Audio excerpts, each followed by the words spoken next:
Oh Lord, pull up in that 04, pedal to the metal, says she wanna hit the floor more. So, every Sunday night here in Atlanta, Georgia, I do this TV show called Sports Zone Sunday for the ABC affiliate WSB Channel 2. All right, one of the hosts of the show, this guy right here, Zach Klein.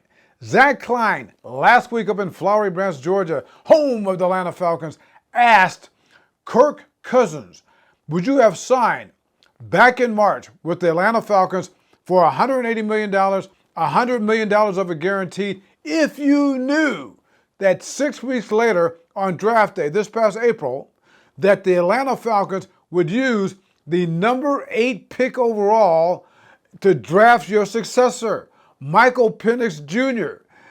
And the response from Kirk Cousins was, I don't deal with hypotheticals. But you know what? Let's deal with reality. He would not have signed. He would not be here. He'd be so long gone from Georgia. We're going to talk about that. But first, subscribe to Atlanta Sports Unlimited for the great coverage of Atlanta sports teams right here on this YouTube channel. And we're sponsored by Prize Picks, great fantasy game. You can choose 2 to 5 players, go over or under, and put in that promotion code ASU as Atlanta Sports Unlimited to win big time. Also, 2 books, not one, I've got 2 books.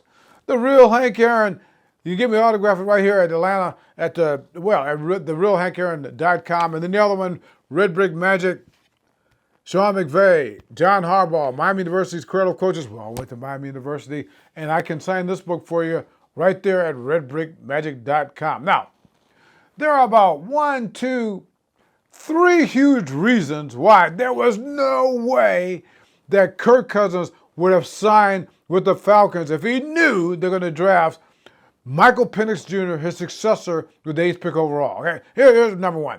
His reaction on draft day. He went nuts. I mean, he did not find out that they were going to do this until they were on the clock. He was livid privately, but we heard about it through his agent and through other people. All right, but the other thing is this. Let's go back in time. Let's go back not that long ago. The Minnesota Vikings, that's where he came from. With the Minnesota Vikings, that's where he had the bulk of his success as an NFL quarterback. And the Minnesota Vikings told him boldly and proudly and openly that, and this is way before the draft, they told everybody this, the Minnesota Vikings, that they were drafting Kirk Cousins' successor in this past draft, this past April. And Kirk Cousins says, I don't want any part of that. But thanks for being honest, folks. Okay? So that's number 2. But here's the third reason why there was no way he would be anywhere near the state line of Georgia if he would have known they were going to draft a successor. Now let's go way back in time. Let's go back to Michigan, the state of Michigan.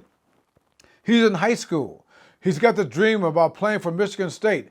Yet, Michigan State is totally honest with him, and they say that, you know what? We're bringing in 5 other quarterbacks on scholarship who are better than you, that we think probably be better than you. So he goes to Michigan State anyway. All right, does pretty well. But even at Michigan State, they pulled him aside again and said, hey, we want to be honest with you again. Nick Foles, who turned out to be a pretty decent NFL quarterback, we're going to, he's going to be a top competition for you. They're open about that, okay?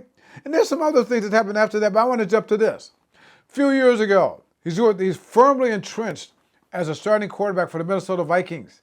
He's out on the golf course, all right? And the draft, for that particular draft, is that night. He gets a call, he picks up the phone on the golf course, and it's the Minnesota Vikings officials saying that, hey, we just want to give you a fair warning that tonight in the draft, we may draft a quarterback. They didn't do it, but they gave him the warning. In other words, the fact that he was blindsided by the Atlanta Falcons in this year's draft, 6 weeks after he shows up, he doesn't find out until on the clock that they drafted Michael Penix Jr., this is going to be rattling around his head forever, okay? Certainly as long as he's been with the Falcons, because you're going to be thinking to himself, well, what are they doing now that I don't know anything about, okay? And if you're the starting quarterback, that's not good. Unless I'm wrong, but I don't think so. This is my falsetto, wicked potion with the slow pour. This is my addiction, make me want to go for more.